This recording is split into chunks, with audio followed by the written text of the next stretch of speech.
Krásne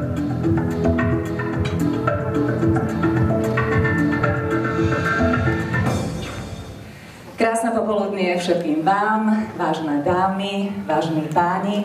Teším sa, že vás všetkých môžem privítať v mene spoločnosti Expo Center v Trenčíne, a to na slávnostnom otvorení už 19. ročníka medzinárodného veľtrhu elektrotechniky, elektroniky, energetiky a telekomunikácií ELOSIS. Vaša excelencia, pán prezident Slovenskej republiky, milé dámy, vážení páni, dovoľte mi, aby som vás oboznámil s výsledkami hodnotiacej komisie pre súťaž ELOSIS 2013. Kategória je najúspešnejší exponát veľtrhu ELOSIS 2013. Komisia vybrala exponát od spoločnosti Antis, spoločnosť s ručeným obmedzením Bratislava. Ide o programový systém na zber, spracovanie a prezentáciu energetických meraní.